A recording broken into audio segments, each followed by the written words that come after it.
Hello friends, welcome to our YouTube channel learn with NH.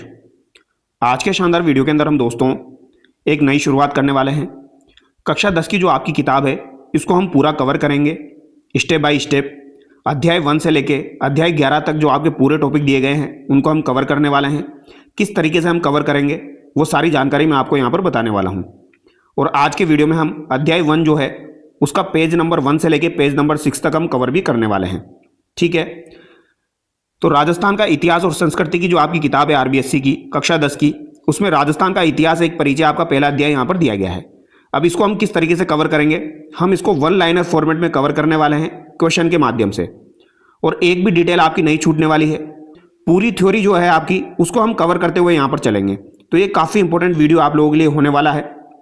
अगर आप राजस्थान के अंदर किसी भी एग्जाम की तैयारी कर रहे हो तो कक्षा 10 की किताब आपके लिए काफ़ी ज़्यादा इंपॉर्टेंट है। अगर आप कक्षा 10 की किताब को पढ़ने बैठोगे तो पढ़ने में तो बहुत मज़ा आता है, लेकिन याद बहुत कम रह पाता है। तो इसीलिए मैंने यहाँ पर वन लाइनर फॉर्मेट को चूज़ किया है। यहाँ पर सवाल के साथ साथ हम उसका आंसर देखेंगे ताकि आपको बात समझ में आएगी किस तरीके से सवाल बनने वाला है और किस तरीके से मुझे उसका आंसर करना है, और चीज़ें आसानी से आपको याद हो जाएगी। और एक एक पॉइंट मैंने यहाँ पर कवर किया है। पेज नंबर 1 से लेके पेज नंबर 6 तक, यानी 6 पेज का जो मटेरियल है वो लगभग मैंने 200 वन लाइनर्स में कवर किया है। तो इसके 200 वन लाइनर आपको इस पीडीएफ में देखने को मिलेंगे, जिसको आज हम इस वीडियो में कंप्लीट करेंगे। तो काफ़ी इंपॉर्टेंट वीडियो ये आप लोगों के लिए होने वाला है। ये मैंने एक नई शुरुआत करी है। अगर आप लोगों का सपोर्ट बना रहेगा, अगर आप लोग इस वीडियो को देखते हैं, इन वीडियोस को पसंद करते हैं, तो कक्षा 10 की जो किताब है ये पूरी मैं आपको इसी तरीके से वन लाइनर फॉर्मेट में करवा दूंगा और आपको पता भी नहीं चलेगा, आसानी से आपको सारी चीज़ें याद हो जाएगी। तो ये वीडियो काफ़ी ज़्यादा इंपॉर्टेंट होने वाला है। तो राजस्थान के अंदर अगर आप किसी भी एग्जाम की तैयारी कर रहे हो, SI exam, RS exam, second grade exam, first grade exam, agriculture supervisor exam, या अदर किसी भी एग्जाम की आप तैयारी कर रहे हो, हर एग्जाम के लिए ये वीडियोस आपके लिए काफ़ी ज़्यादा यूजफुल होने वाला है। और हमारे चैनल की सबसे खास बात क्या है, कम टाइम के अंदर मैं कोशिश करता हूँ ज़्यादा से ज़्यादा कंटेंट आपको उपलब्ध करवाया जाए। तो ये वीडियो आप लोगों के लिए काफ़ी ज़्यादा इंपॉर्टेंट है। इस वीडियो को आप जरूर देखिएगा और आप टेलीग्राम चैनल को ज्वाइन कर सकते हैं। टेलीग्राम चैनल पर आपको इसकी पीडीएफ मिल जाएगी। और साथ ही साथ वीडियो को लाइक करें और चैनल को सब्सक्राइब जरूर करें, क्योंकि ये काफ़ी ज़्यादा इंपॉर्टेंट आपके लिए होने वाला है। अगर आप वीडियो को पसंद करते हैं तो मेरा भी मोटिवेशन बना रहेगा और मैं भी आप लोगों के लिए वीडियो जल्दी जल्दी लाऊंगा और जल्दी जल्दी सारी चीज़ें हम कवर कर पाएंगे। तो चलिए दोस्तों, बिना देरी के शुरुआत करते हैं आज की इस वीडियो की। और आप कमेंट करके बताना लास्ट में आपको कंटेंट कैसा लगा। और अदर चीज़ें भी मैंने यहाँ पर ऐड करी है, यानी कक्षा 10 की किताब में जो दिया गया है वो भी यहाँ पर है, और कुछ इंपॉर्टेंट चीज़ें जो अदर हो सकती है वो भी मैंने यहाँ पर ऐड करी है एग्जाम की दृष्टि से। तो सबसे पहली बात आपको ये ध्यान रखनी है, भाई राजस्थान जो है ये इसका प्राचीन काल में कोई नाम नहीं था। ये क्या है, अलग अलग जनपदों में और अलग अलग रियासतों में बटा हुआ था। तो यहाँ पर देखिए, पहले सवाल से हम शुरुआत करते हैं।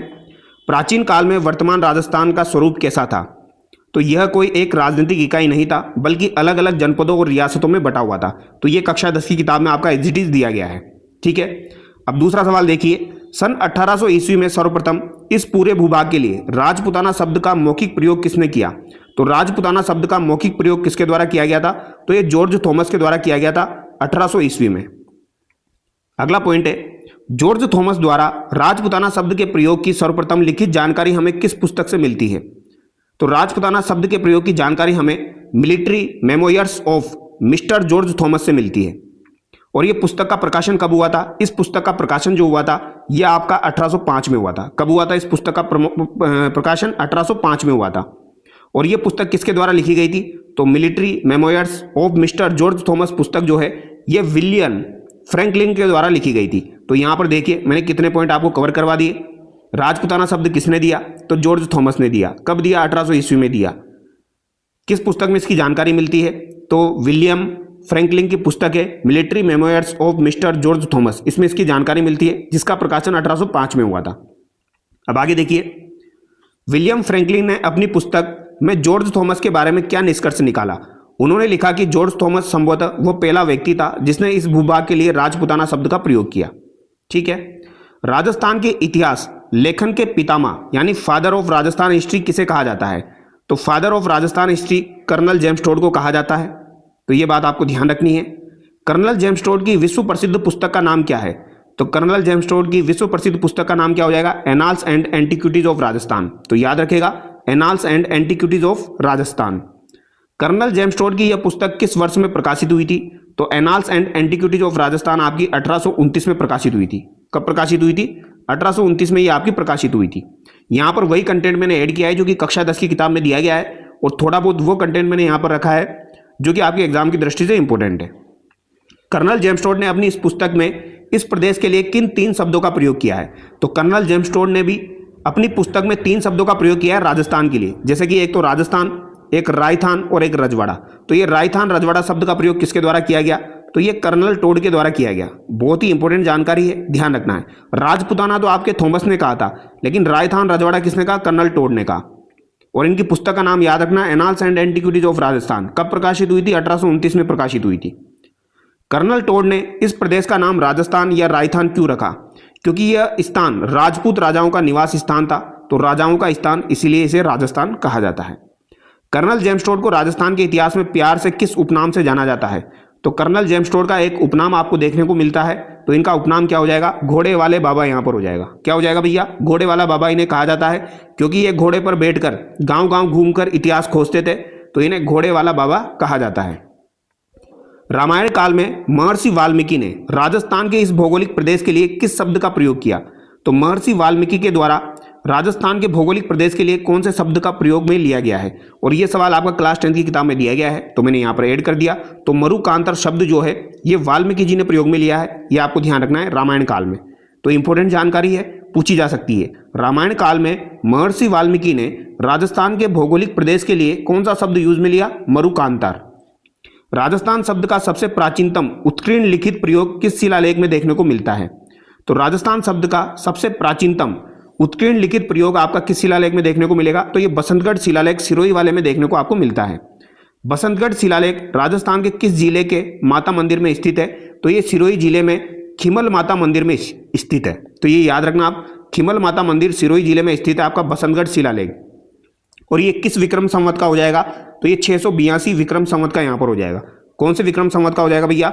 682 विक्रम संवत का यहाँ पर हो जाएगा। तो ये बात आपको ध्यान रखनी है। बसंतगढ़ शिलालेख में ये जानकारी मिलती है। राजस्थान शब्द का सबसे प्राचीनतम लिखित जो साक्ष्य मिलते हैं वो बसंतगढ़ में मिलते हैं शिलालेख में। सिरोही जिले में था बसंतगढ़ शिलालेख खिमल माता मंदिर में। तो ये खिमल माता मंदिर आपका पूछा जा सकता है, तो इसको भैया आप याद कर लीजिए, ठीक है।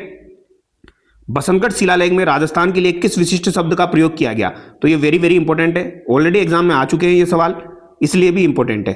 तो राजस्थानादित्य नाम जो है ये आपका बसंतगढ़ शिलालेख में राजस्थान के लिए यूज में लिया गया है, तो ये याद रखिएगा। अब आगे देखिए, मध्यकाल के किन 2 प्रमुख राजस्थानी साहित्य ग्रंथों में राजस्थान शब्द का स्पष्ट उल्लेख हुआ है? तो मध्यकाल जो था उसमें 2 प्रमुख राजस्थानी साहित्य ग्रंथ है जिनमें राजस्थान शब्द का स्पष्ट प्रयोग देखने को मिलता है। एक तो आपकी मूणोद नैणसी की ख्यात है जो कि मूणोद नैणसी के द्वारा लिखी गई थी, और एक आपकी राजरूपक में देखने को मिलता है जो कि वीरभाण द्वारा लिखी गई थी। तो राजरूपक वीरभाण के द्वारा जो लिखी गई थी इसमें आपको राजस्थान शब्द का स्पष्ट उल्लेख देखने को मिलता है, और एक मूणोद नैणसी ख्यात में स्पष्ट उल्लेख देखने को मिलता है। तो ये दोनों बातें वेरी वेरी इंपॉर्टेंट है, याद रखिएगा। स्वतंत्रता प्राप्ति के बाद जब राजपुताना की रियासतों का एकीकरण हुआ तब राजस्थान नाम विधिवत रूप से कब स्वीकार किया गया? तो राजस्थान नाम विधिवत रूप से 30 मार्च 1949 को स्वीकार किया गया था, जो कि राजस्थान निर्माण के 4थे चरण में हुआ था, ठीक है। प्रतिवर्ष राजस्थान दिवस कब मनाया जाता है? तो ये 30 मार्च को मनाया जाता है। वर्तमान राजस्थान अपने पूर्ण भौगोलिक और वर्तमान स्वरूप में कब अस्तित्व में आया? तो वर्तमान राजस्थान जो है ये 1 नवंबर 1956 को राज्य पुनर्गठन आयोग की सिफारिशों के बाद आपका अस्तित्व में आया था। तो ये बेसिक जानकारी है, तो मैं यहाँ से जल्दी आगे बढ़ता हूँ। अब आगे देखिए, इतिहास का अर्थ एवं काल विभाजन, वेरी वेरी इंपॉर्टेंट है। ये आप क्लास 10th की किताब से कितनी भी बार पढ़ लो इस चीज़ को, आपको बहुत ही कम बार ये चीज़ याद हो पाती है, लेकिन अभी आपको मैं इस तरीके से पढ़ाऊंगा, 1 लाइनर फॉर्मेट में, आपको आसानी से याद हो जाएगा। देखिए, क्लास 10th की किताब के अनुसार मानव के विकास के क्रम को समझने के लिए इतिहासकार इतिहास के साक्ष्यों को और लिपि के आधार पर मुख्य रूप से 3 भागों में बांटते हैं। कितने भागों में बांटते हैं? मुख्य रूप से 3 भागों में बांटते हैं। जैसे इतिहास शब्द संस्कृत के किन 3 शब्दों से मिलकर बना है? तो ये इति प्लस ह प्लस आस से मिलकर बना है। इति प्लस ह प्लस आस का शाब्दिक अर्थ क्या होता है? इसका अर्थ होता है निश्चित रूप से ऐसा ही हुआ था, निश्चित रूप से ऐसा ही हुआ था, इसी को ही इतिहास माना जाता है। अध्ययन की सुविधा और साक्ष्यों की उपलब्धता के आधार पर संपूर्ण इतिहास को कितने कालों में बांटा गया है? तो इसे 3 कालों में बांटा गया है, ये इंपॉर्टेंट है। कौन कौन से 3 काल है? एक तो आपका प्रागैतिहासिक काल है, प्री हिस्टोरिक, एक आपका आदि ऐतिहासिक काल है, प्रोटो हिस्टोरिक, और एक आपका ऐतिहासिक काल है, हिस्ट्रिक पीरियड। तो प्रागैतिहासिक, आदि ऐतिहासिक और ऐतिहासिक, ये 3 काल में बांटा गया है। अब ये 3 काल में कौन कौन से साक्ष्य मिले हैं वो भी देखिए। इतिहास के किस कालखंड का कोई लिखित साक्ष्य रिटन एविडेंस उपलब्ध नहीं है? तो प्रागैतिहासिक काल जो है इसका कोई जो है रिटन एविडेंस उपलब्ध नहीं है। क्लास 10th की किताब में बाकायदा ये दिया गया है। प्रागैतिहासिक काल में मानव का जीवन कैसा था? तो इस काल में मानव लिपि या लेखन कला से अनजान था और वह घुमक्कड़ और शिकारी जीवन जीता था। तो प्रागैतिहासिक काल में मानव जो है ये घुमक्कड़ और शिकारी जीवन जीता था और उस समय आपके मानव लिपि या लेखन कला से बिल्कुल ही अनजान था। ठीक है, इसीलिए इसके लिखित साक्ष्य यानी रिटन एविडेंस उपलब्ध नहीं है। फिर आपका आता है आदि ऐतिहासिक काल, प्रोटो हिस्टोरिक पीरियड की मुख्य पहचान क्या है? वह काल जिसमें लिखित साक्ष्य तो उपलब्ध है लेकिन लिपि गूढ़ कठिन होने के कारण अभी तक स्पष्ट रूप से पढ़ा नहीं जा सकता। तो आदि ऐतिहासिक काल में आपके लिखित साक्ष्य तो उपलब्ध है लेकिन उनको अभी तक पढ़ा नहीं जा सकता। तो यह बात आप ध्यान रखना। भारतीय इतिहास में आदि ऐतिहासिक काल का सबसे बड़ा और सटीक उदाहरण कौन सी सभ्यता है? तो आदि ऐतिहासिक काल का सबसे बड़ा और सटीक उदाहरण जो है ये कौन सी सभ्यता है? तो ये सिंधु घाटी सभ्यता है। इसकी लिपि भाव चित्रात्मक है जिसे आज तक पढ़ा नहीं गया है। तो ये बात आपको ध्यान रखनी है। ऐतिहासिक काल हिस्ट्रिक पीरियड का आरंभ इतिहास में कब से माना जाता है? तो ऐतिहासिक काल का जो आरंभ है ये कब से माना जाता है? तो जब से मानव के लिखित साक्ष्य स्पष्ट रूप से उपलब्ध हुए हैं और इन्हें आसानी से पढ़ा जा सकता है तो इसे ही ऐतिहासिक काल कहा जाता है। भारतीय इतिहास में ऐतिहासिक काल की शुरुआत किस काल से मानी जाती है? तो भारत का जो इतिहास है उसमें ऐतिहासिक काल की शुरुआत किस काल से मानी जाती है? तो ये वैदिक काल से मानी जाती है, लगभग 1500 ईसा पूर्व, वो उसके बाद के समय से मानी जाती है। तो ये बात आपको ध्यान रखनी है। अब आगे देखिए, मानव सभ्यता का उद्भव सर्वप्रथम किस भौगोलिक परिस्थिति में हुआ? तो मानव सभ्यता जो थी इसका उद्भव सर्वप्रथम किस भौगोलिक परिस्थिति में हुआ? तो नदियों की घाटी में जो है आपकी मानव सभ्यता का सर्वप्रथम जो है ये उद्भव हुआ है। ये आपको ध्यान रखना है क्योंकि ज़्यादातर जहाँ पर नदियाँ होती थी वहाँ पर जल की सुविधा होती थी, तो वहाँ पर ही मानव सभ्यता जो है ये इनका उद्भव हुआ है। मानव ने नदी घाटियों में ही बसना क्यों शुरू किया? क्योंकि वहाँ पीने के लिए जल, कृषि के लिए उपजाऊ मिट्टी, फर्टाइल सॉइल और परिवहन के साधन आसानी से उपलब्ध थे। इसी वजह से जो है ज़्यादातर नदी घाटियों में ही आपके सभ्यताओं का जो है वो उद्भव हुआ है। राजस्थान में मानव के प्रारंभिक निवास के साक्ष्य मुख्य रूप से किन नदियों के किनारे मिले हैं? तो मानव के प्रारंभिक निवास के साक्ष्य किन नदियों के किनारे देखने को मिलते हैं? तो बनास, बेडच, चंबल, लूनी तथा इनकी सहायक नदियों के किनारे जो है ये साक्ष्य जो है देखने को मिलते हैं, निवास के साक्ष्य। अब आगे देखिए आगे क्या जानकारी यहाँ पर दी गई है। आर्यों के विस्तार और महाभारत काल के दौरान राजस्थान के विभिन्न क्षेत्रों में अलग अलग जनपदों का उदय हुआ। ऋग्वेद में भी इनका उल्लेख है। तो राजस्थान का जो ये जनपद है इनका उल्लेख किसमें देखने को मिलता है? ऋग्वेद में देखने को मिलता है। इंपॉर्टेंट है, पूछा जा चुका है। हिंदुओं के सबसे प्राचीन ग्रंथ ऋग्वेद में राजस्थान के किन प्राचीन जनपदों का स्पष्ट उल्लेख देखने को मिलता है? तो यहाँ पर मरु जनपद, धन्व, जांगल, मत्स्य, सूरसेन, इन जनपदों का जो है स्पष्ट रूप से उल्लेख देखने को मिलता है ऋग्वेद में। तो ये ऋग्वेद याद रखिएगा, पूछा जा सकता है। मरु, धन्व, जांगल, मत्स्य, सूरसेन जनपद इनका उल्लेख देखने को मिलता है। अब आगे देखिए, प्राचीन काल में मरु या मरुवार शब्द का प्रयोग राजस्थान के किस विशिष्ट क्षेत्र के लिए होता था? तो मरु या मरुवार शब्द का जो प्रयोग है ये किस विशिष्ट क्षेत्र के लिए होता था? तो ये आपके जोधपुर के लिए होता था। तो जोधपुर संभाग के मरुस्थलीय क्षेत्र के लिए मरु या मरुवार शब्द का प्रयोग में लिया गया। मरु या मरुवार क्षेत्र को ही कालांतर में किस नाम से जाना जाने लगा? तो इसे मारवाड़ के नाम से जाना जाने लगा। प्राचीन जांगल देश में राजस्थान के कौन से वर्तमान जिले शामिल है? तो जांगल देश जो है इसमें कौन से वर्तमान जिले शामिल है? तो बीकानेर, नागौर और चूरू जिले इसमें शामिल है। इंपॉर्टेंट है, क्लास 10th की किताब में दिया गया है। ठीक है, तो बीकानेर, नागौर, चूरू ये आपके जांगल प्रदेश के हिस्से हैं। जांगल प्रदेश के नाम से बीकानेर, नागौर को जाना जाता था। जांगल देश में मुख्य रूप से किन वंशों का प्रभाव था? तो यहाँ पर यादव और कुरु वंशों का प्रभाव था। तो जांगल देश में मुख्यतः यादव और कुरु वंश का यहाँ पर प्रभाव रहा है। तो ये बात आपको ध्यान रखनी है। जांगल देश की राजधानी का क्या नाम था? तो जांगल देश की राजधानी का नाम था अहिछत्रपुर। अहिछत्रपुर को वर्तमान में किस नाम से जाना जाता है? तो इसे नागौर के नाम से जाना जाता है। तो दोनों बातें याद रखना। जांगल देश की राजधानी कौन सी थी? अहिछत्रपुर, नागौर थी। ठीक है, जांगल देश के शासक विशेषकर बीकानेर के राजा स्वयं को सम्मान पूर्वक क्या उपाधि देते थे? तो बीकानेर के राजा स्वयं को सम्मान पूर्वक जांगलधर बादशाह की उपाधि देते थे। किसकी उपाधि देते थे? जांगलधर बादशाह की उपाधि देते थे। तो इसी वजह से जो जांगल प्रदेश है वो किसे कहा जाता है? बीकानेर, नागौर वाले एरिया को कहा जाता है। महाभारत काल में मत्स्य जनपद का विस्तार राजस्थान के किन क्षेत्रों तक था? तो महाभारत काल में मत्स्य जनपद का विस्तार जो है यह आपका जयपुर में, अलवर में, भरतपुर के कुछ भागों में था। तो मत्स्य जनपद का अगर विस्तार आपसे पूछा जाए तो क्या आंसर करिएगा? जयपुर, अलवर, भरतपुर। मत्स्य जनपद की राजधानी क्या रही है? तो विराटनगर रही है। विराटनगर को वर्तमान में किस नाम से जाना जाता है? तो विराटनगर को वर्तमान में बेरहाट के नाम से जाना जाता है, जो अब कोटपुतली भरौड़ जिले में आता है। ठीक है। महाभारत की कथा के अनुसार पांडवों ने अपना अज्ञातवास किस जनपद में बिताया था? तो पांडवों ने अपना अज्ञातवास ये मत्स्य जनपद विराटनगर में राजा विराट के यहाँ बिताया था। तो ये बात आपको ध्यान रखनी है, राजा विराट के यहाँ इन्होंने बिताया था और विराटनगर में बिताया था, मत्स्य जनपद में। प्राचीन सूरसेन जनपद में राजस्थान के कौन से वर्तमान जिले आते हैं? तो सूरसेन जनपद में वर्तमान में आपके भरतपुर, धौलपुर और करौली जिले आते हैं। कौन कौन से आते हैं भैया? भरतपुर जिला, धौलपुर जिला और करौली जिला। ये किस में आते हैं? आपके वर्तमान में सूरसेन जनपद में आते हैं, जो कि उत्तर प्रदेश से सटा हुआ ब्रज क्षेत्र है। तो भरतपुर, धौलपुर, करौली ये आपके सूरसेन जनपद में आते हैं। और सूरसेन जनपद की राजधानी कौन सी है? तो मथुरा यहाँ पर हो जाएगी। सूरसेन जनपद की राजधानी मथुरा हो जाएगी। सूरसेन जनपद में मुख्यतः किस वंश का शासन था? तो इधर यादव वंश, भगवान श्री कृष्ण का जो वंश था उसका शासन था। तो यादव वंश का शासन था सूरसेन जनपद में। प्राचीन सीवी जनपद का विस्तार राजस्थान के किस क्षेत्र में था? तो सीवी जनपद का विस्तार जो है वह चित्तौड़गढ़ और उदयपुर में था आपका, यानी मेवाड़ क्षेत्र में था। ठीक है। तो सीवी जनपद का जो विस्तार है ये चित्तौड़ और उदयपुर में था। सीवी जनपद की राजधानी क्या थी? तो सीवी जनपद की राजधानी थी मध्यमिका। क्या थी? मध्यमिका थी, जिसे मध्यमिका भी कहा जाता है। तो मध्यमिका या मध्यमिका आपको ध्यान रखना है, वेरी वेरी इंपॉर्टेंट है। प्राचीन मध्यमिका को वर्तमान में किस नाम से जाना जाता है? तो इसे अभी वर्तमान में नगरी के नाम से जाना जाता है। ठीक है। मध्यमिका को अभी वर्तमान में नगरी के नाम से जाना जाता है। तो नगरी सभ्यता आपसे पूछी जाए तो ये चित्तौड़गढ़ में हो जाएगी, जबकि नगर सभ्यता आपकी कहाँ पर है? टोंक में है। तो नगरी नामक स्थान वर्तमान में राजस्थान के किस जिले में है? चित्तौड़गढ़ में है। नगरी से किस काल के सिक्के भी प्राप्त हुए हैं? तो नगरी से आपके सीवी जनपद काल के सिक्के प्राप्त हुए हैं। ठीक है। राजस्थान के अलवर और भरतपुर क्षेत्र में किस प्राचीन जाति ने अपनी विजयों और शौर्य के लिए प्रसिद्धि पाई? तो अलवर और भरतपुर क्षेत्र में किस प्राचीन जाति ने अपने विजयों के लिए और शौर्य के लिए प्रसिद्धि पाई है? तो ये अर्जुनायन जनजाति ने पाई है। तो अर्जुनायन जाति जो है ये अलवर भरतपुर में आपकी निवास करती थी। तो ये आप याद रखना, अर्जुनायन जाति। ठीक है। ये भी एक तरीके से जनपद था, अर्जुनायन जनपद। तो अलवर और भरतपुर क्षेत्र में इन्होंने विजय और शौर्य की प्रसिद्धि पाई है। मालव जाति का शक्ति का प्रमुख केंद्र राजस्थान में कहाँ था?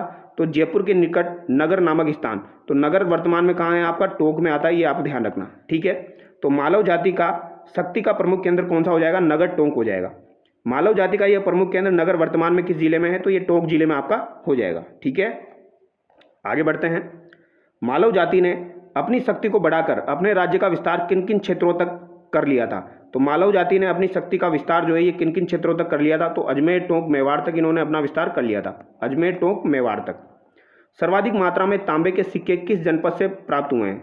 तो सर्वाधिक मात्रा में तांबे के सिक्के जो है ये आपके मालव जनपद से प्राप्त हुए हैं, इसलिए रेड टोंक को प्राचीन भारत का टाटानगर भी कहा जाता है। ठीक है। तो ये तांबे के नहीं, यहाँ पे शायद लोहे के सिक्के हैं, इसको एक बार चेकआउट कर लेंगे अपन। तो मालव जनपद से प्राप्त हुए हैं और रेड टोंक को प्राचीन भारत का टाटानगर भी यहाँ पर कहा जाता है। मालव जाति ने अपनी विजय के उपलक्ष्य में कौन से संवत की शुरुआत की थी? तो मालव जाति ने अपने विजय के उपलक्ष्य में कौन से संवत की यहाँ पर शुरुआत की थी? तो मालव संवत की यहाँ पर शुरुआत हुई थी। राजस्थान के उत्तरी भाग यानी वर्तमान श्री गंगानगर हनुमानगढ़ में कौन से शक्तिशाली गणतंत्रीय कबीले का शासन था? तो श्री गंगानगर हनुमानगढ़ में आपके योद्धे जनपद का शासन था। किसका शासन था? यहाँ पर योद्धे जनपद का शासन था। तो श्री गंगानगर हनुमानगढ़ में किसका शासन हो जाएगा भैया? योद्धे जनपद का। इतिहास के अनुसार उत्तरी राजस्थान से शक्तिशाली कुषाण शक्ति को नष्ट करने का श्रेय किसे दिया जाता है? तो कुषाण शक्ति जो है इसे नष्ट करने का जो श्रेय है ये किसे दिया जाता है? योद्धे जनपद के दिया जाता है। तो कुषाण शक्ति को नष्ट करने का श्रेय किसे दिया जाता है? तो ये आपके योद्धे जनपद को दिया जाता है। और ये इंपॉर्टेंट है आपका, ये जो है एग्जाम में पूछा जा चुका है, इसीलिए मैंने यहाँ पर रखा है। कुछ जानकारी आपको क्लास 10 की किताब में नहीं मिलेगी, लेकिन मैंने यहाँ पर ऐड करी है। क्यों ऐड करी है? क्योंकि वो इंपॉर्टेंट है, फिर से पूछी जा सकती है। पाषाण काल को उपकरणों की बनावट के आधार पर 3 भागों में बांटा गया है। पाषाण काल को भी पूर्व पाषाण काल, मध्य पाषाण काल और नव पाषाण काल। इसके बाद धातु युग की शुरुआत होती है। ठीक है। तो पाषाण काल को भी 3 भागों में बांटा, पूर्व पाषाण, मध्य पाषाण और नव पाषाण। अब हम सभ्यता वाले टॉपिक की तरफ चल रहे हैं। राजस्थान में पूर्व पाषाण काल के उपकरण खोजने का श्रेय सबसे पहले किसे दिया जाता है? तो पूर्व पाषाण काल के उपकरण खोजने का श्रेय जो है वो सबसे पहले किसको दिया जाता है? विशेषकर हस्तकुटार, हैंड एक्स खोजने का। तो ये सीए हैकेट को दिया जाता है। किसे दिया जाता है? सीए हैकेट को दिया जाता है। वेरी वेरी इंपॉर्टेंट है। तो पूर्व पाषाण काल के उपकरण खोजने का सबसे पहले श्रेय किसे दिया जाता है? सीए हैकेट को। सीए हैकेट ने पूर्व पाषाणकालीन उपकरण राजस्थान में किस वर्ष खोजे थे? तो इन्होंने 1870 ईस्वी में खोजे थे। कब खोजे थे? 1870 ईस्वी में खोजे थे। दोनों बातें महत्वपूर्ण है, याद रखना। सीए हैकेट को ये पूर्व पाषाणकालीन हस्तकुटार राजस्थान में कहाँ से प्राप्त हुए थे?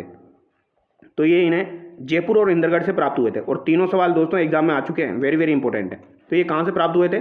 जयपुर और इंद्रगढ़ नामक स्थानों से प्राप्त हुए थे, याद रह जाएगा, जयपुर और इंद्रगढ़ से। राजस्थान के झालावाड़ क्षेत्र में पूर्व पाषाणकालीन उपकरणों की खोज करने वाला विद्वान कौन था? तो झालावाड़ क्षेत्र में जो आपके पूर्व पाषाणकालीन उपकरण थे, इसकी खोज करने वाला इंसान कौन था? तो ये सेटनकार था। कौन था भैया? सेटनकार हो जाएगा। तो ये आप ध्यान रखिएगा, कौन हो जाएगा? सेटनकार यहाँ पर हो जाएगा। इसने झालावाड़ में पूर्व पाषाणकालीन उपकरणों की यहाँ पर खोज की थी। ठीक है, अब आगे देखिए, पूर्व पाषाण काल के उपकरण राजस्थान में मुख्य रूप से किन नदियों घाटियों में पाए गए? तो पूर्व पाषाण काल के उपकरण आपके चंबल में, बनास, लूणी, बेड़च और उनकी सहायक नदियों की घाटियों में पाए गए हैं। मध्य पाषाण काल को मेसोलिथिक एज कहा जाता है कि पत्थरों के उपकरणों की मुख्य विशेषता क्या थी? तो मध्य पाषाण काल के जो पत्थर थे उनके विशेषता क्या थी? ये आकार में बहुत छोटे, तीखे और नुकीले होते थे। तो ये बहुत छोटे, तीखे और नुकीले होते थे, ये बात आपको ध्यान रखनी है मध्य पाषाण काल में। मध्य पाषाण काल के इन छोटे और नुकीले उपकरणों को तकनीकी भाषा में क्या कहा जाता था? तो इन्हें तकनीकी भाषा में माइक्रोलिथ कहा जाता है, ये आपको ध्यान रखना है, लघु पाषाण उपकरण। राजस्थान के मध्य पाषाण काल के माइक्रोलिथ उपकरण मुख्य रूप से किन दो स्थानों से प्रचुर मात्रा में प्राप्त हुए? तो मध्य पाषाण काल के जो माइक्रोलिथिक उपकरण हैं, ये आपके दो जगह से काफ़ी ज़्यादा मात्रा में प्राप्त हुए हैं। एक तो आपकी बागोर भीलवाड़ा से और एक तिलवाड़ा बाड़मेर से। तो याद रखिएगा, बागोर भीलवाड़ा जो है दोस्तों, ये आपकी कोठारी नदी के किनारे स्थित है। तो बागोर सभ्यता कहाँ पर है? आपकी कोठारी नदी के किनारे स्थित है, ये आप याद रखिएगा। और यहाँ से आपके मध्य पाषाण काल के उपकरण प्राप्त हुए हैं।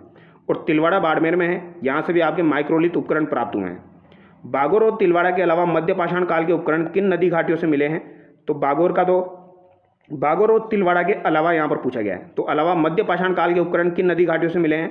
तो बागोर तिलवाड़ा से तो मिले ही हैं, इसके अलावा लूनी और बेड़च नदी घाटियों से भी आपके मध्य पाषाण काल के उपकरण मिले हैं। लेकिन मेनली आपको बागोर और तिलवाड़ा ध्यान रखनी है, ये एग्जाम में पूछी जाती है। राजस्थान में नवीन पाषाण काल के उपकरणों की स्थिति क्या है? तो नवीन पाषाण काल के उपकरणों की स्थिति क्या हो जाएगी? तो राजस्थान, ये अपनी क्लास 10 की जो किताब है इसके अनुसार राजस्थान में नवीन पाषाण काल के उपकरणों का स्पष्ट रूप से अभाव यानी कमी है। तो नवीन पाषाण काल के उपकरणों की स्पष्ट रूप से कमी है, केवल कुछ छिटपुट उपकरण ही मिले हैं, केवल छोटे मोटे उपकरण ही यहाँ पर मिले हैं, तो इसका अभाव है, ये आपको ध्यान रखना है। पाषाण काल पत्थर के युग के समाप्त होने के बाद मानव ने सबसे पहले किस धातु का प्रयोग शुरू किया? तो मानव ने सबसे पहले आपके कॉपर का प्रयोग शुरू किया था, यानी तांबे का प्रयोग शुरू किया था। तो ये बात आपको ध्यान रखनी है। आगे देखिए, राजस्थान में ताम्र पाषाणकालीन जहाँ तांबा और पत्थर दोनों का इस्तेमाल हुआ संस्कृतियों के प्रमुख केंद्र कौन से थे? तो ताम्र पाषाणकालीन यानी तांबा और पत्थर दोनों इस्तेमाल हुए, तो इसके प्रमुख केंद्र कौन से थे? एक तो गणेश्वर सीकर है, कालीबंगा हनुमानगढ़ है, आहड़ और गिलुंड राजसमंद आपकी हो जाएगी। तो जहाँ पर तांबा और पत्थर यूज में लिए गए तो ये कौन कौन से हैं? एक तो गणेश्वर सीकर है, कालीबंगा हनुमानगढ़ है, आहड़ और गिलुंड आपकी राजसमंद यहाँ पर हो जाएगी। तांबे के बाद जब मानव को लोहे का ज्ञान हुआ तो राजस्थान में लोह काल के प्राचीनतम साक्ष्य कहाँ से मिले हैं? तो लोह युगीन सभ्यताएं आपकी कौन कौन सी हो जाएगी? एक तो नौ भरतपुर से मिले हैं, जोधपुरा सभ्यता जयपुर से मिले हैं, सुनारी सभ्यता झुंझुनू से मिले हैं और रेड टोंक से मिले हैं। तो नौ सभ्यता भरतपुर, जोधपुरा जयपुर, सुनारी झुंझुनू और रेड टोंक से ये प्राप्त हुए हैं, ये बात आपको ध्यान रखनी है। यहाँ से लोह युगीन साक्ष्य आपको मिले हैं। राजस्थान में लोहे को गलाने की प्राचीन भट्टियाँ किन विशिष्ट स्थानों से प्राप्त हुई है? तो लोहे को गलाने की जो प्राचीन भट्टियाँ हैं ये किन स्थानों से आपकी प्राप्त हुई है? तो एक तो आपकी जोधपुरा जयपुर से प्राप्त हुई है और एक आपकी सुनारी झुंझुनू से प्राप्त हुई है। तो लोहे को गलाने की भट्टियाँ कहाँ से मिली है भैया? एक तो आपकी जोधपुरा से मिली है और एक आपकी कहाँ से मिली है? सुनारी से मिली है। तो ये दोनों बातें आपको ध्यान रखनी है, इंपॉर्टेंट है। अब आगे देखिए, कालीबंगा सभ्यता। अब कालीबंगा सभ्यता जो है ये सिंधु घाटी का प्रमुख केंद्र रहा है। कालीबंगा का जो है यहाँ पर क्लास 10 की किताब में भी काफ़ी सारी डिटेल दी गई है। हड़प्पा से पूर्व पाक हड़प्पा इसे कहा जाता है और हड़प्पा के समकालीन दो स्तर यहाँ से प्राप्त हुए हैं। इसे हड़प्पा की तीसरी राजधानी भी कहा गया है। तो हड़प्पा की तीसरी राजधानी भी इसे कहा गया है, ठीक है। वैसे जब एग्जाम में ये सवाल पूछा जाता है तो दशरथ शर्मा हम यहाँ आंसर करते हैं। वैसे हड़प्पा की तीसरी राजधानी किसी और ने कहा है, लेकिन ज़्यादातर एग्जाम में दशरथ शर्मा ऑप्शन में दिया जाता है। तो दशरथ शर्मा ही हम मानते हैं कि हड़प्पा की तीसरी राजधानी किसने कहा है? तो दशरथ शर्मा ने कहा है। अब आगे देखिए, कालीबंगा सभ्यता राजस्थान के किस जिले में स्थित है? तो ये हनुमानगढ़ में स्थित है। कालीबंगा सभ्यता प्राचीन काल में किस नदी के किनारे विकसित हुई थी? तो ये आपकी प्राचीन सरस्वती या द्वसदती नदी के किनारे विकसित हुई थी। तो सरस्वती नदी या इसे द्वसदती नदी भी कहा जाता है। प्राचीन सरस्वती नदी को वर्तमान में किस नाम से जाना जाता है? तो अभी वर्तमान में से घग्गर नदी के नाम से जाना जाता है। सिंधी भाषा में कालीबंगा शब्द का शाब्दिक अर्थ क्या होता है? तो कालीबंगा शब्द का शाब्दिक अर्थ क्या हो जाएगा? काले रंग की चूड़ियाँ। कालीबंगा का नाम काले रंग की चूड़ियाँ क्यों पड़ा? क्योंकि यहाँ खुदाई के दौरान प्रचुर मात्रा में काले रंग की चूड़ियों के टुकड़े मिले हैं, इसीलिए इसे कालीबंगा नाम दिया गया है। कालीबंगा सभ्यता की सर्वप्रथम पहचान या किस वर्ष में इसकी खोज की गई थी? तो सर्वप्रथम इसकी खोज जो है ये 1952 में किसके द्वारा की गई थी? अमलानंद घोष के द्वारा की गई थी।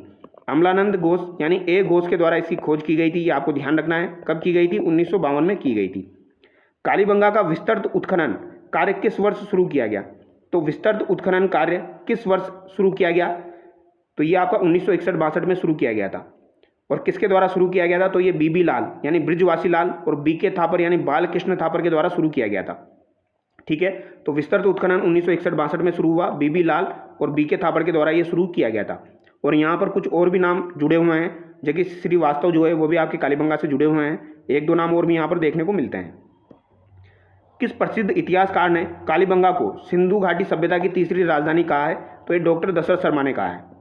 अब आगे देखिए, उत्खनन के दौरान कालीबंगा सभ्यता को कितने स्तरों में बांटा गया है? तो उत्खनन के दौरान इसे 5 स्तरों में बांटा गया है। कितने स्तरों में बांटा गया है? 5 लेवल में इसको बांटा गया है।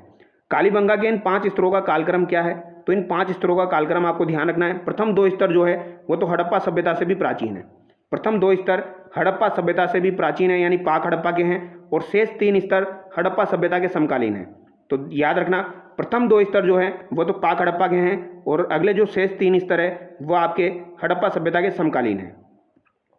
विश्व में जुते हुए खेत के सबसे प्राचीनतम साक्ष्य कहाँ से मिले हैं? तो विश्व में जुते हुए खेत के सबसे प्राचीनतम साक्ष्य आपके कहाँ से प्राप्त हुए हैं? तो ये कालीबंगा से प्राप्त हुए हैं। यहाँ आड़ी तिरछी जुताई के साक्ष्य ग्रिड पैटर्न में मिले हैं, तो ये बात आपको ध्यान रखनी है।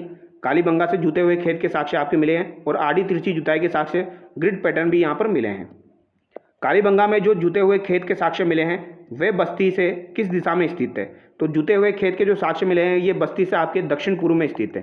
तो बस्ती से कौन सी दिशा में हो जाएंगे? आपके दक्षिण पूर्व में हो जाएंगे। ठीक है, जुते हुए खेत के साक्ष्य जो है ये आपके बस्ती से दक्षिण पूर्व में मिले हैं।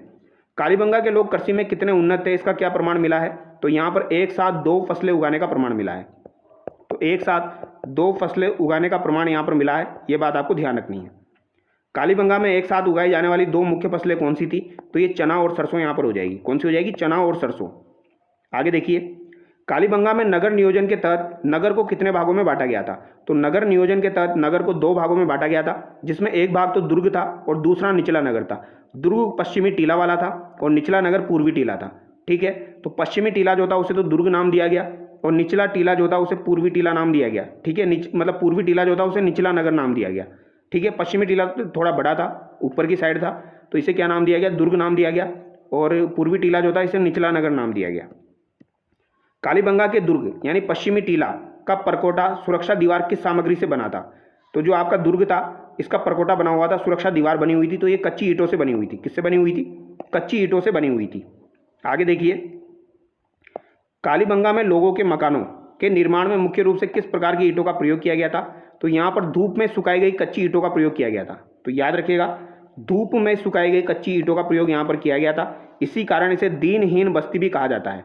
क्या कहा जाता है इसे? दीनहीन बस्ती भी इसे कहा जाता है। वेरी वेरी इंपॉर्टेंट है, याद रखिएगा। कालीबंगा में मकानों के निर्माण में प्रयुक्त ईंटों का आकार या अनुपात, लंबाई, चौड़ाई, मोटाई क्या थी? तो ये 4:2:1 आप ध्यान रखना। 4:2:1 लंबाई, चौड़ाई और मोटाई। ठीक है, 30, 15 और 7.5 सेंटीमीटर। तो इसको अनुपात में बदलेंगे तो 4:2:1 यहाँ पर हो जाएगा। और सेंटीमीटर में याद रखो तो 30, 15, 7.5 याद रख लेना। ठीक है, अब ये आपको क्लास 10 की किताब में देखने को नहीं मिलेगा, ये मैंने मेरी तरफ से ऐड किया है, लेकिन इंपॉर्टेंट एग्जाम में पूछा जा सकता है। कालीबंगा में मकानों को बनाने के लिए ईंटों को जोड़ने के लिए किसका प्रयोग किया जाता था? तो ईंटों को जोड़ने के लिए मिट्टी के गारे, मड मोटार का प्रयोग में लिया जाता था। ठीक है, आगे देखिए, कालीबंगा के मकानों में पानी की आपूर्ति के लिए क्या व्यवस्था देखने को मिलती थी? तो पानी की आपूर्ति के लिए यहाँ के हर मकान में एक कुआं आपको पाया गया है। तो हर मकान में यहाँ पर एक कुआं देखने को मिलता है। आगे देखिए, कालीबंगा में गंदे पानी के निकास के लिए किस प्रकार की नालियाँ बनाई गई थी? तो गंदे पानी के निकास के लिए यानी ड्रेनेज सिस्टम के लिए किस प्रकार की नालियाँ बनाई गई थी? तो यहाँ पर लकड़ी की नालियाँ बनाई गई थी। वुडन ड्रेन्स यहाँ पर बनाई गई थी, बाद में पक्की ईंटों की नालियाँ, लेकिन ये आप ध्यान रखना, लकड़ी की नालियाँ यहाँ पर बनाई गई थी। ठीक है, कालीबंगा के निवासियों में धार्मिक अनुष्ठान और अग्नि पूजा की प्रथा थी, इसके क्या साक्ष्य यहाँ से मिले हैं? तो यहाँ पर धार्मिक अनुष्ठान और अग्नि पूजा की प्रथा, इसके क्या साक्ष्य यहाँ से मिले हैं? तो चबूतरों पर बनी 7 आयताकार अग्नि वेदिकाएं यहाँ पर मिली है। तो 7 अग्नि कुंड यहाँ से प्राप्त हुए हैं, ये बात आपको ध्यान रखनी है, नंबर पूछे जाते हैं। 7 अग्नि वेदिकाएं यहाँ से प्राप्त हुई है। इसी से पता लगता है कि धार्मिक अनुष्ठान और अग्नि पूजा की प्रथा यहाँ पर प्रचलित थी। कालीबंगा से किन किन पशुओं के पाले जाने या हड्डियों के प्रमाण मिले हैं? तो यहाँ पर ऊंट, कुत्ते, बैल, भेड़, बकरी की हड्डियां मिली है। तो ये यानी कि ये यहाँ पर पाले जाते थे। कालीबंगा की अग्नि वेदिकाओं में राख के साथ पशुओं की हड्डियां मिली है, ये क्या दर्शाता है? तो ये पशु बलि की प्रथा का संकेत है। तो यहाँ पर पशु बलि प्रथा जो है ये प्रचलित थी, ये आपको ध्यान रखना है, क्योंकि जो हवन कुंड थे वहाँ पर जो है पशुओं की हड्डियां मिली है, यानी कि उनको जलाया जाता था या जो भी है, या उनकी बलि दी जाती थी। तो पशु बलि प्रथा के यहाँ पर संकेत मिलते हैं। विश्व में भूकंप यानी अर्थक्वेक आने के प्राचीनतम साक्ष्य किस सभ्यता से प्राप्त हुए हैं? तो ये भी कालीबंगा सभ्यता से आपके प्राप्त हुए हैं। मकानों की दीवार में चौड़ी दरारें यहाँ पर मिली है। तो प्राचीनतम साक्ष्य भूकंप के कहाँ से मिले हैं? कालीबंगा से मिले हैं। कालीबंगा के व्यापारिक संबंध मेसोपोटामिया, इराक से थे, इसका क्या प्रमाण मिला है? तो कालीबंगा के व्यापारिक संबंध किससे थे? मेसोपोटामिया से थे, जो कि इराक की सभ्यता है। तो मेसोपोटामिया की सभ्यता के समान ही यहाँ पर बेलनाकार मुहरें कालीबंगा से प्राप्त हुई है। तो मेसोपोटामिया जो है दोस्तों, उसके समान ही यहाँ पर बेलनाकार मुहरें प्राप्त हुई है। सिलेंड्रिकल आपकी सील्स यहाँ पर से प्राप्त हुई है। तो इसी वजह से ये आइडिया लगाया गया कि कालीबंगा का व्यापारिक संबंध था मेसोपोटामिया के साथ। मेसोपोटामिया सभ्यता कहाँ की है? इराक की है। विश्व में खोपड़ी की शल्य चिकित्सा ब्रेन सर्जरी का सबसे प्राचीनतम प्रमाण कहाँ से मिला है? तो ब्रेन सर्जरी का सबसे प्राचीनतम साक्ष्य कालीबंगा से मिला है। यहाँ पर एक बच्चे की खोपड़ी मिली है, यहाँ पर एक छोटे बच्चे के कंकाल की खोपड़ी मिली है, जिसमें 6 छेद थे। ठीक है, ये आपको ध्यान रखनी है, 6 छेद यहाँ पर थे बच्चे की खोपड़ी में। इससे ही जानकारी मिली है आपकी शल्य चिकित्सा की कालीबंगा से। कालीबंगा से प्राप्त लिपि की क्या विशेषता है? यह लिपि दाएं से बाएं ओर लिखी जाती थी, जिसे अभी तक पढ़ा नहीं जा सका। तो कालीबंगा की जो लिपि थी वो दाएं से बाएं की ओर है, जिसे अभी तक पढ़ा नहीं जा सका, यह आपको ध्यान रखनी है। इतिहासकारों के अनुसार कालीबंगा जैसी उन्नत सभ्यता के पतन का मुख्य कारण क्या रहा होगा? तो कालीबंगा सभ्यता का पतन का कारण क्या रहा होगा? तो नदियां सरस्वती का सूखना, भयंकर जलवायु परिवर्तन, संभवतः विनाशकारी भूकंप। तो ये यहाँ पर आइडिया लगाया गया, सरस्वती का सूखना, भयंकर जलवायु परिवर्तन, संभवतः विनाशकारी भूकंप, क्योंकि यहाँ पर भूकंप के साक्ष्य भी प्राप्त हुए हैं। अब हम देखेंगे आहड़ सभ्यता के बारे में। आहड़ सभ्यता आयड़ नदी की घाटी, इसे ताम्रवती नगरी के नाम से भी जाना जाता है। तो आहड़ सभ्यता मेवाड़ के उदयपुर की सबसे प्रमुख ग्रामीण और आपकी ताम्रयुगीन सभ्यता है। यहाँ तांबे का काम सबसे बड़े पैमाने पर होता है और इसे आगाटपुर या धूलकोट भी कहा जाता है। तो इसे आगाटपुर या धूलकोट के नाम से जाना जाता है। ताम्रयुगीन सभ्यता इसे कहा जाता है और ये सबसे प्रमुख ग्रामीण सभ्यता थी, ये भी आपको ध्यान रखनी है। ठीक है, आहड़ सभ्यता राजस्थान के किस जिले में स्थित है? उदयपुर में स्थित है। किस नदी के किनारे है? आयड़ नदी के किनारे है। आयड़ नदी को आगे चलकर उदय सागर झील में गिरने के बाद किस नाम से जाना जाता है? तो इसे बेड़च नदी के नाम से जाना जाता है। जब ये उदय सागर झील में गिर जाती है तो इसे बेड़च नाम दे दिया गया। इतिहासकारों के अनुसार आहड़ सभ्यता का समय काल लगभग कितना पुराना माना जाता है? तो लगभग 4000 वर्ष पुराना जो है ये आहड़ सभ्यता का काल माना जाता है। तो 4000 वर्ष पुराना जो है ये आहड़ सभ्यता का काल यहाँ पर माना जाता है। तांबा प्रचुर मात्रा में मिलने के कारण प्राचीन काल में आहड़ को किस नाम से जाना जाता था? तो इसे ताम्रवती नगरी के नाम से जाना जाता था। किसके नाम से जाना जाता था भैया? ताम्रवती नगरी के नाम से इसे जाना जाता था, क्योंकि यहाँ पर तांबा प्रचुर मात्रा में मिला है। 10वीं और 11वीं शताब्दी राजपूत काल में आहड़ को किस नाम से पुकारा जाने लगा? तो इसे आगाटपुर के नाम से या आगाट दुर्ग के नाम से जाना जाने लगा। उदयपुर के स्थानीय लोग आहड़ सभ्यता के टीले को किस नाम से जानते थे? तो स्थानीय यानी जो लोकल पीपल थे वो इसे धूलकोट के नाम से जानते थे, अर्थात धूल यानी रेत का बड़ा टीला, धूल का टीला, या इसे कहेंगे हम रेत का टीला। तो इसे ही बोल दिया गया धूलकोट। ठीक है, ये आपको ध्यान रखना है, इंपॉर्टेंट है। स्थानीय लोग इसे धूलकोट के नाम से जानते थे, प्राचीन काल में आगाटपुर के नाम से जानते थे, ताम्रवती के नाम से इसे जानते थे। आगे देखिए, आहड़ सभ्यता की खोज 1953 में सर्वप्रथम किसके द्वारा की गई थी? तो ये A.K. व्यास यानी अक्षय कीर्ति व्यास के द्वारा 1953 में आहड़ सभ्यता की खोज की गई थी। ये बात आपको ध्यान रखनी है। और आहड़ सभ्यता का उत्खनन कार्य 1956 में किसने किया था? तो ये आपके रत्नचंद्र अग्रवाल के द्वारा किया गया था, R.C. अग्रवाल के द्वारा ये किया गया था। ये बात भी आपको ध्यान रखनी है। ठीक है, 1961-62 में आहड़ का व्यापक उत्खनन कार्य किसके निर्देशन में हुआ? तो 61-62 में फिर आहड़ का जो है ये आपका उत्खनन कार्य हुआ था, किसके निर्देशन में हुआ व्यापक? तो H.D. सांकलिया और V.N. मिश्रा के नेतृत्व में हुआ था। तो अक्षय कीर्ति व्यास ने तो खोज करी, पहला उत्खनन रत्नचंद्र अग्रवाल ने किया, फिर H.D. सांकलिया आगे, फिर V.N. मिश्रा आगे। ये आपको ध्यान रखना है। ठीक है, आगे देखिए, आहड़ वासियों की अर्थव्यवस्था का मुख्य आधार क्या था? तो आहड़ वासियों की अर्थव्यवस्था का मुख्य आधार क्या था? तो तांबे के उपकरण बनाना, धातुक्रम, यही इनका मुख्य आधार था व्यवसाय का। आहड़ में तांबे के उपकरण बनाने का क्या बड़ा साक्ष्य प्राप्त हुआ है? तो तांबे के उपकरण बनाने का बड़ा साक्ष्य यहाँ से क्या प्राप्त हुआ है? यहाँ से बड़ी मात्रा में तांबा गलाने की भट्टियाँ, कॉपर स्मेल्टिंग ये आपकी मिली है, और तांबे का मल यहाँ से प्राप्त हुआ है। आहड़ में उपकरण बनाने के लिए तांबे के अलावा किस विशेष पत्थर का प्रयोग किया जाता था? तो यहाँ पर स्फटिक यानी क्वार्ट्ज नामक पत्थर का प्रयोग में लिया जाता था। तो विशेषकर कौन सा पत्थर आपका आहड़ सभ्यता में प्रयोग में लिया गया? तो क्वार्ट्ज यहाँ पर यूज में लिया गया। ठीक है। आहड़ सभ्यता में लोगों के मकानों का निर्माण किस तकनीक में किया जाता था? तो आहड़ सभ्यता में मकानों का निर्माण किस तकनीक पे किया जाता था? तो मकानों की नींव पत्थर से भरी जाती थी, दीवारें कच्ची ईंटों मिट्टी की होती थी, और छत बांस और केलू से ढकी जाती थी। तो नींव तो किसकी हो जाएगी? पत्थर की हो जाएगी। दीवारें कच्ची ईंटों से मिट्टी की होती थी, और छत बांस और केलू से ढकी जाती थी। सामूहिक भोजन या संयुक्त परिवार व्यवस्था का क्या अद्भुत साक्ष्य आहड़ से मिला है? तो यहाँ पर संयुक्त परिवार का जो साक्ष्य है, यहाँ से एक ही मकान के अंदर 4 से 6 बड़े चूल्हे एक साथ मिले हैं, यानी 4 से 6 बड़े चूल्हे एक साथ मिले हैं। इससे क्या जानकारी मिलती है? संयुक्त परिवार के साक्ष्य की जानकारी मिलती है। तो ये बात आपको ध्यान रखनी इंपॉर्टेंट है। ठीक है। आहड़ से प्राप्त इन चूल्हों में से एक चूल्हे पर किसकी स्पष्ट छाप मिली है? तो यहाँ पर मानव हथेली हुमन पाम की छाप मिली है। तो ये आपको ध्यान रखना है, मानव हथेली की यहाँ पर छाप देखने को मिलती है। आहड़ सभ्यता से प्राप्त मिट्टी के बर्तन मुख्य रूप से किस रंग और तकनीक के थे? तो आहड़ सभ्यता से प्राप्त मिट्टी के बर्तन मुख्य रूप से किस रंग के और तकनीक के थे? तो यहाँ पर लाल काले रंग के मृदभांड यहाँ से मिले हैं, black and red ware BRW, जिन्हें उल्टी तपाई विधि से पकाया जाता था। तो उल्टी तपाई शैली यहाँ पर प्रचलित थी, ये भी आपको ध्यान रखना है। उल्टी तपाई शैली किससे संबंधित है? आहड़ सभ्यता से। और लाल काले रंग के मृदभांड यहाँ से मिले हैं। आहड़ सभ्यता में गोरे और कोठे शब्द का प्रयोग किसके लिए किया जाता था? तो यहाँ घरों में अनाज सुरक्षित रखने के लिए बनाए गए मिट्टी के जो बड़े बर्तन होते थे, मृदभांड होते थे, उन्हें स्थायी भाषा में गोरे और कोठे कहा जाता था। तो ये आपको ध्यान रखना है, बड़े मिट्टी के बर्तनों को, मृदभांडों को क्या कहा जाता है? गोरे और कोठे कहा जाता है। टेराकोटा पकी हुई मिट्टी की बनी हुई ऋषभ की एक विशिष्ट मूर्ति कहाँ से मिली है? तो यानी पकी हुई मिट्टी की बनी बेल की मूर्ति कहाँ से मिली है? तो ये आहड़ सभ्यता से आपकी प्राप्त हुई है, वृषभ की मूर्ति। आहड़ से बनी इस पक्की मिट्टी के बेल की मूर्ति में इतिहासकारों ने क्या नाम दिया है? तो इसे बनासियल बुल नाम दिया है। क्या नाम दिया है इसे? बनासियन बुल। तो बनासियल बुल कहाँ से प्राप्त हुआ है? यह आपसे पूछा जा सकता है। तो ये आपके आहड़ सभ्यता से ही प्राप्त हुआ है। ठीक है। आगे देखिए, आहड़ से बिना हत्थे के छोटे जलपात्र मिले हैं, ये किस देश की शैली से मिलते जुलते हैं? तो बिना हत्थे के छोटे जलपात्र मिले हैं। तो बिना हत्थे के जो छोटे जलपात्र मिले हैं, ये किसकी जानकारी देते हैं? ईरान की शैली की जानकारी देते हैं। ठीक है। यानी ईरान से मिली जुली शैली की जानकारी ये देते हैं। ईरानी शैली के जलपात्र आहड़ से मिलना किस बात की ओर इशारा करता है? तो यह आहड़ के ईरान के साथ व्यापारिक संबंधों को दर्शाता है। आहड़ के उत्खनन से कुल कितनी मुद्राएं और मुहरें प्राप्त हुई है? तो आहड़ के उत्खनन से 6 तांबे की मुद्राएं और 3 मुहरें प्राप्त हुई है। तो 6 तांबे की मुद्राएं और 3 मुहरें यहाँ से प्राप्त हुई है, ये आपको ध्यान रखना है। और एक बात और ध्यान रखनी है, आहड़ सभ्यता से दोस्तों, आहड़ सभ्यता में गहनों के साथ जो है इंसानों को दफनाया जाता था। तो मृतकों को गहनों के साथ या आभूषणों के साथ दफनाया जाता था, ये बात भी आपको ध्यान रखनी है, ये भी एग्जाम में पूछा जा चुका है। आगे देखिए, आहड़ से प्राप्त एक तांबे की मुद्रा पर क्या चित्र अंकित है?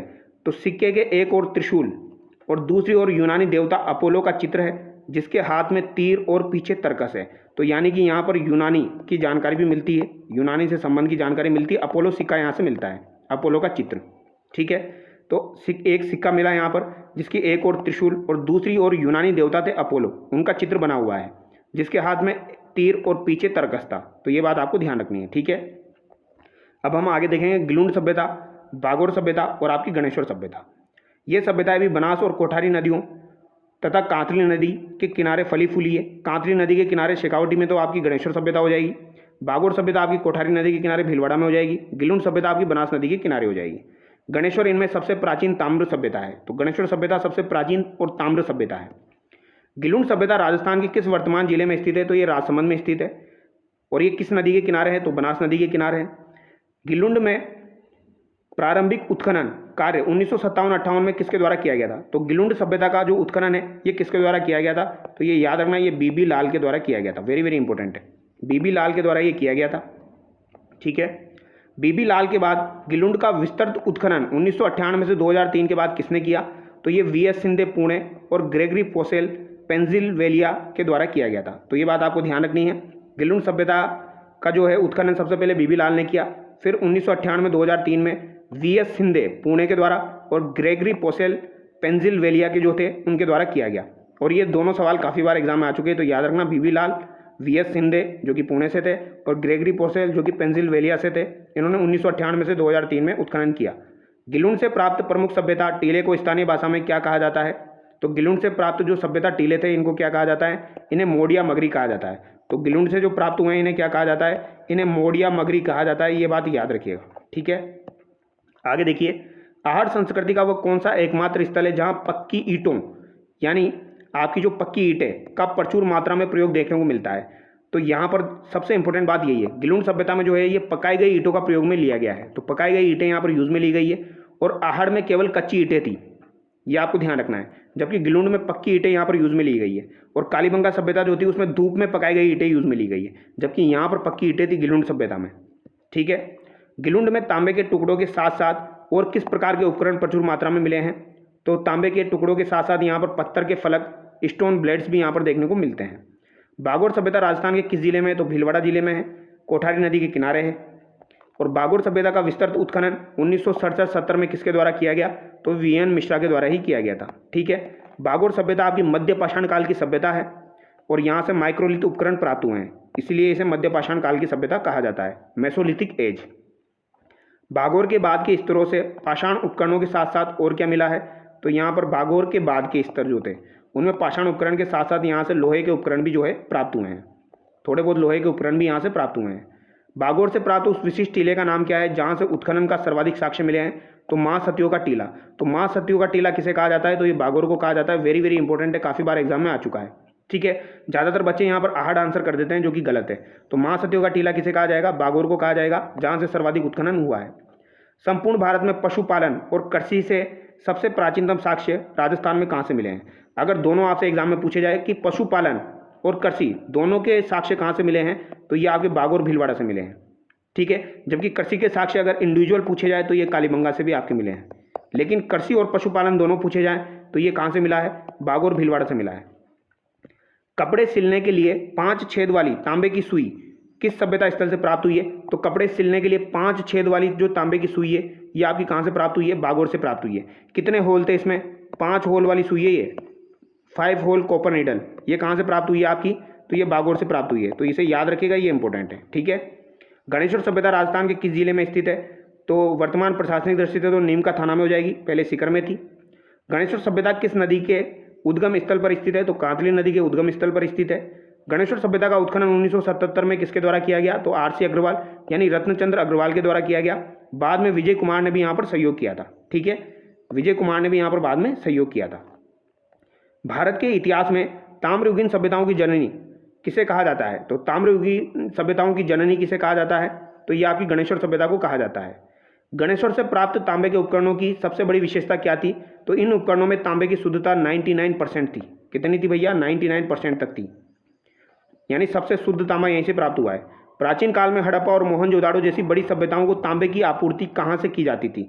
यानी ये तांबा जो है ये आपूर्ति करते थे किनको? हड़प्पा को और मोहनजोदाड़ो को। तो ये कौन करता था? गणेश्वर सभ्यता करती थी, सीकर वाली, ठीक है। तो ये हड़प्पा को और मोहनजोदाड़ो को तांबे की क्या करते थे? आपूर्ति करते थे, लेते नहीं थे, देते थे। ये बात आपको ध्यान रखनी है। मछली पकड़ने का तांबे का कांटा, फिश हुक, और तांबे के जो आपके बाणार कहाँ से मिले हैं? यानी तांबे के जो आपके एरोज है वो कहाँ से मिले हैं? इसके अलावा तांबे का कांटा कहाँ से मिला है? यहाँ के लोगों के मांसाहारी होने के प्रमाण है, तो ये गणेश्वर से मिले हैं, ठीक है। तो मछली पकड़ने का जो तांबे का कांटा है ये कहाँ से प्राप्त हुआ है? गणेश्वर से ही प्राप्त हुआ है, तो ये याद रखेगा। और इसी से पता लगाया गया कि ये मांसाहारी थे। नदी की बाढ़ से बचने के लिए पत्थर के बांध, स्टोन डैम्स बनाने के साक्ष्य किस सभ्यता से मिले हैं? तो ये भी आपकी गणेश्वर सभ्यता से प्राप्त हुए हैं। तो पत्थर के बांध यानी स्टोन डैम्स कहाँ से मिले हैं? तो गणेश्वर सभ्यता से प्राप्त हुए हैं। गणेश्वर से प्राप्त विशेष प्रकार के काले नीले मिट्टी के बर्तन को क्या नाम दिया गया? तो काले और नीली मिट्टी के जो बर्तन हैं इन्हें कृपसवर्णी नाम दिया गया है।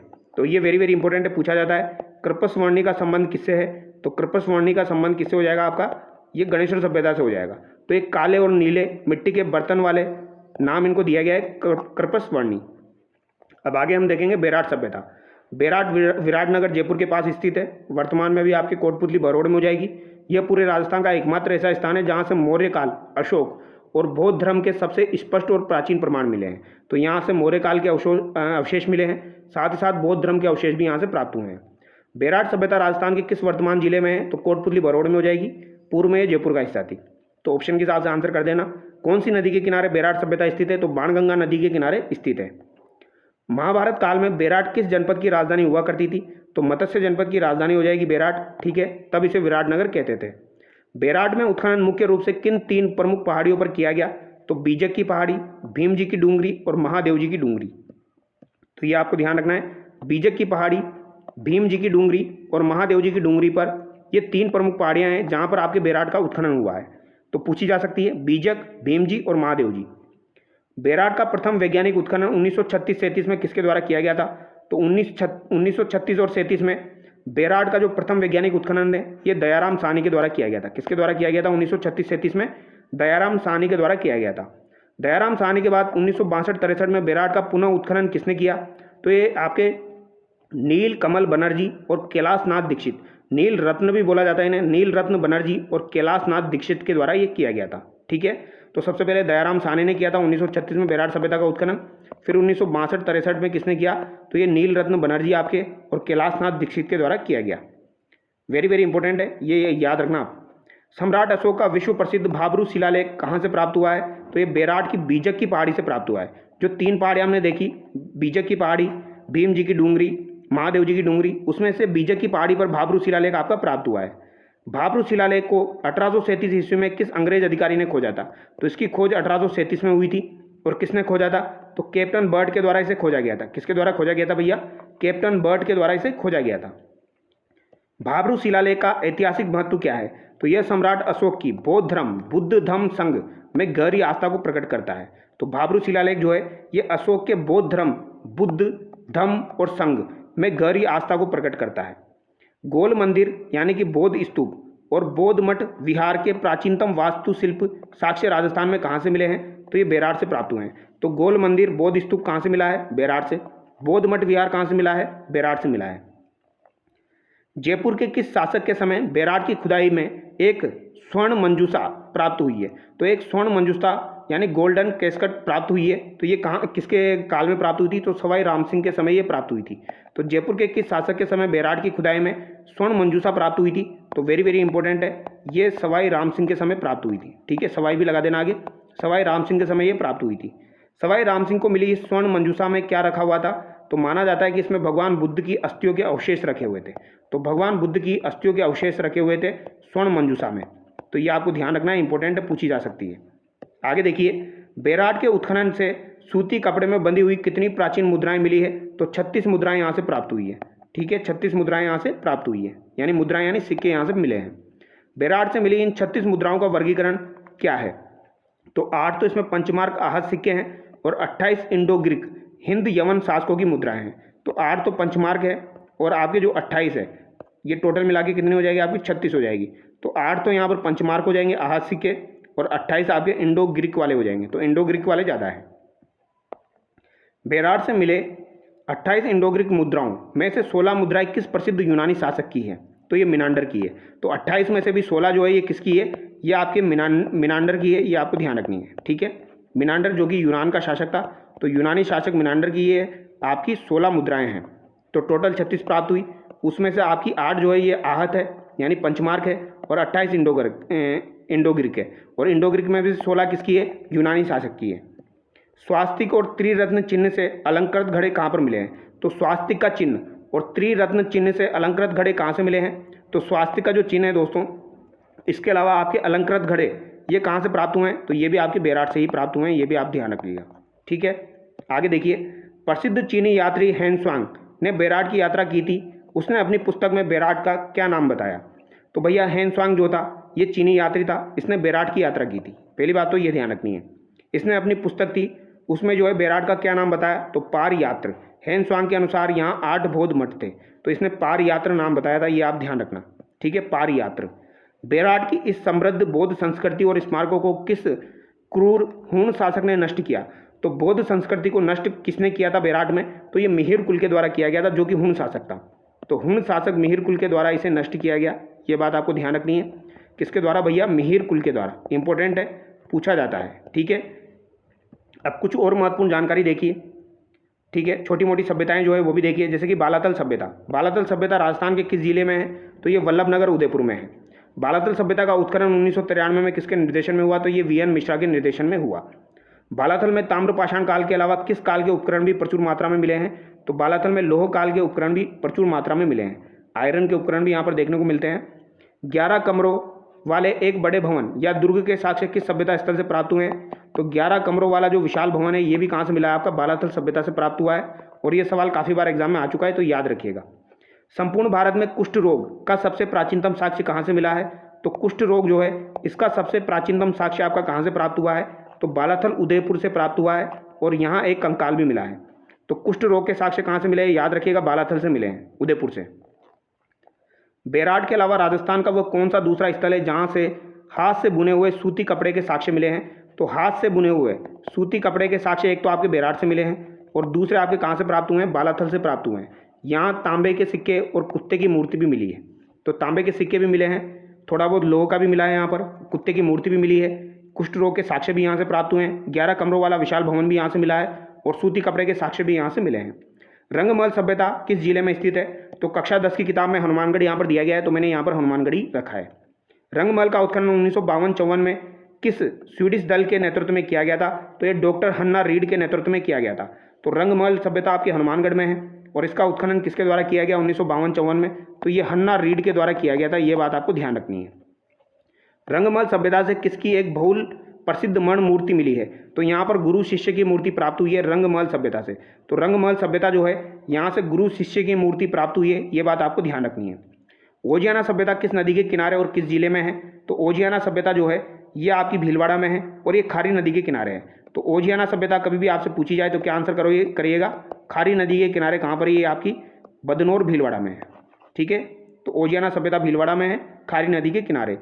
सफ़ेद रंग से पुते हुए बेल की मिट्टी की मूर्तियाँ वाइट पेंटेड बुल्स कहाँ से प्राप्त हुए हैं? तो इसी तरीके से याद रख लेना, वाइट पेंटेड बुल्स यानी आपके सफ़ेद रंग से पुते हुए बेल कहाँ से प्राप्त हुए हैं? ओजियाना से प्राप्त हुए हैं। नगरी सभ्यता किस जिले में है और इसका पुराना नाम क्या था? तो नगरी चित्तौड़गढ़ में है, पुराना नाम इसका क्या हो जाएगा? मध्यमिका हो जाएगा। सीवी जनपद की ये क्या थी? आपकी राजधानी थी। नगरी का वैज्ञानिक उत्खनन 1904 में सर्वप्रथम किसने किया था? तो ये डॉक्टर भंडारकर के द्वारा किया गया था। तो डॉक्टर भंडारकर के द्वारा आपके नगरी सभ्यता का उत्खनन किया गया था। बरौड़ सभ्यता कहाँ पर है? तो बरौड़ सभ्यता आपकी कहाँ पर हो जाएगी? तो अनूपगढ़ श्री गंगानगर में हो जाएगी, सरस्वती नदी के किनारे। याद रखना, नगरीय सभ्यता का उत्खनन किसने किया? भंडारकर ने किया था, डॉक्टर भंडारकर ने। बरौड़ सभ्यता से खुदाई में कौन से विशेष कीमती मनके और बर्तन प्राप्त हुए हैं? तो यहाँ पर लाजवर्द मनके और काले रंग की मिट्टी के बर्तन प्राप्त हुए हैं। तो बरौड़ सभ्यता से लाजवर्द मनके और काले रंग की मिट्टी के बर्तन प्राप्त हुए हैं। राजस्थान में लोहे को गलाने की प्राचीनतम भट्टिया जो है ये कहाँ से प्राप्त हुई है? तो लोहे को गलाने की प्राचीनतम भट्टिया कहाँ से प्राप्त हुई है? सुनारी झुंझुनू से और जोधपुरा जयपुर से प्राप्त हुई है, और ये दोनों लोह युगीन सभ्यताएं हैं। सुनारी सभ्यता किस नदी के किनारे विकसित हुई? तो ये कांतली नदी के किनारे आपकी विकसित हुई है। तो सुनारी सभ्यता कहाँ पर विकसित हुई? कांतली नदी के किनारे आपकी विकसित हुई है। जोधपुर सभ्यता कौन सी नदी के किनारे और कहाँ पर है? तो जोधपुरा सभ्यता साबी नदी के किनारे जयपुर में स्थित है। देखो नाम तो इसका जोधपुरा है, लेकिन है ये जयपुर में, और ये साबी नदी के किनारे है। नौ सभ्यता किस जिले में है? तो नौ सभ्यता भरतपुर जिले में रूपारेल नदी के किनारे स्थित है, और यहाँ से लोह युग के अवशेष प्राप्त हुए हैं। तो नौ सभ्यता भरतपुर में है, रूपारेल नदी के किनारे है, लोह युग के अवशेष यहाँ से प्राप्त हुए हैं। रेड सभ्यता किस जिले में और किस नदी के किनारे स्थित है? तो रेड सभ्यता टोंक जिले में ढील नदी के किनारे स्थित है। तो रेड सभ्यता जो है ये ढील नदी के किनारे स्थित है, और कहाँ पर स्थित है भैया? टोंक जिले में स्थित है रेड सभ्यता। रेड को प्राचीन भारत का टाटानगर क्यों कहा जाता है? क्योंकि यहाँ से पूरे भारत में सर्वाधिक लौह सामग्री और भारी मात्रा में प्राचीन सिक्के प्राप्त हुए हैं। तो यहाँ पर सर्वाधिक मात्रा में लौह सामग्री और प्राचीन सिक्के यहाँ से प्राप्त हुए हैं, तो इसीलिए यहाँ से लौह सामग्री प्राप्त हुई है, इसीलिए इसे प्राचीन भारत का टाटानगर कहा जाता है। राजस्थान के किन अन्य स्थलों में महत्वपूर्ण पुरातात्विक साक्ष्य प्राप्त हुए हैं? तो इसवाल उदयपुर, इसवाल सभ्यता आपकी उदयपुर में हो जाएगी, यहाँ से लौह उद्योग की जानकारी मिलती है। ठीक है, भीनमाल जालौर में हो जाएगा, यहाँ से एक रोमन एम्फोरा सुरापात्र यहाँ से मिला है, और कुराड़ा नागौर से तांबे के उपकरण मिले हैं। तो याद रखना कुराड़ा कहाँ पर हो जाएगी? नागौर में हो जाएगी। भीनमाल आपकी जालौर में है, और यहाँ से एक रोमन एम्फोरा आपको देखने को मिलता है, रोमन एम्फोरा यहाँ से प्राप्त हुआ है भीनमाल जालौर से। इसवाल सभ्यता उदयपुर की है, इसे औद्योगिक नगर भी कहा जाता था। इसवाल उदयपुर ये लौह उद्योग के लिए प्रसिद्ध थी, तो ये बात आपको ध्यान रखनी है। तो यहाँ पर ये कोशिश की है मैंने सारे वन लाइनर्स आपको करवा दूँ, और ये कक्षा 10 की जो किताब है 1 से पेज नंबर 1 से लेके पेज नंबर 6 तक जो 6 पेज है वो मैंने कवर किए हैं, उसमें लगभग मैंने 200 आपको वन लाइनर्स करवा दिए हैं। ठीक है, तो ये काफ़ी बढ़िया बात है अपन लोगों के लिए कि 200 वन लाइनर्स हमने किए हैं इतने कम टाइम में। तो अगर आपको वीडियो अच्छा लगे तो वीडियो को लाइक करना और चैनल को सब्सक्राइब करना, क्योंकि अगर आप वीडियो को पसंद करते हैं तभी मैं नेक्स्ट वीडियो आप लोगों के लिए लेके आऊँगा। Thank you so much.